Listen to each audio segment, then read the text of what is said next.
Heat 100 grams of heavy cream until it starts to bubble on the edges. Pour it to 200 grams of white chocolate. Cover for 2 minutes. Remove the lid and mix until the chocolate is completely melted, without any lumps, and has a shiny appearance. Once cooled, whip the white chocolate mixture and keep it aside. To a chilled bowl, add half a cup of sweetened whipping cream. Whip it until stiff peaks are formed. Add some vanilla essence to the white chocolate. Now gently fold in the whipping cream into the white chocolate, starting with a small quantity and then adding the rest. Look how smooth it is. Starting off with the dry ingredients for the cake batter, sieve in 1 cup and a quarter of flour, 1 teaspoon baking soda, half a teaspoon baking powder and a pinch of salt.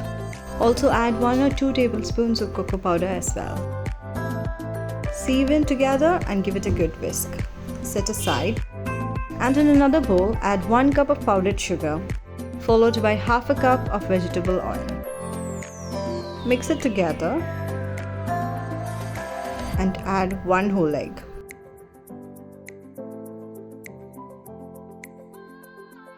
Add 1 teaspoon vanilla essence and give it a good mix.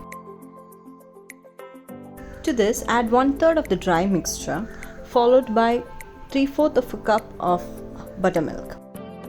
Mix it together. Add half of the remaining dry mixture, followed by another 3/4 cup of buttermilk.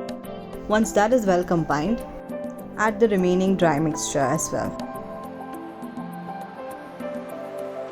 Combine 1 tablespoon of white vinegar and half a teaspoon of red gel food color. Add it to the cake batter and mix until the batter is evenly colored.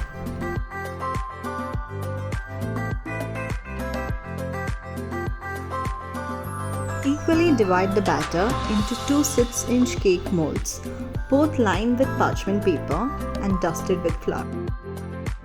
Bake at 180 degrees Celsius for 35 minutes. Once cooled, level the cakes and slice each into 2 equal halves so that we can have 4 cake layers.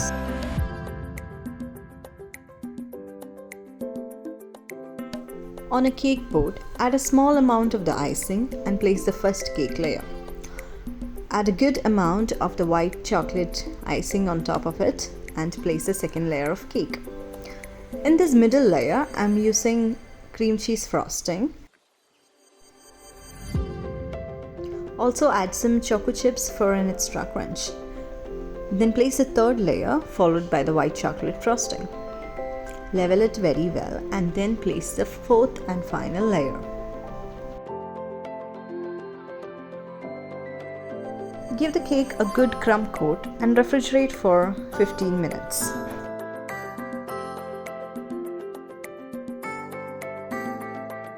Once the cake is cool, add the final layer of the white chocolate frosting and cover the cake as neat and fine as you can. I'm using a bench scraper to smoothen it out.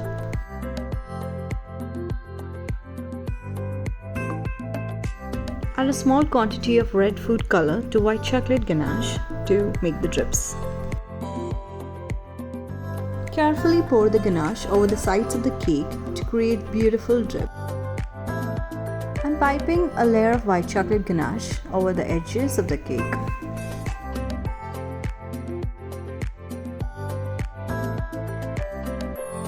On a piece of marble fondant, I wrote down the year 2022 using gold and red food color. I'm using it as a cake topper along with a fondant flower. I highlighted the flower by giving a golden color to the edges of the petals. I used chocolate chips to create some tentacles.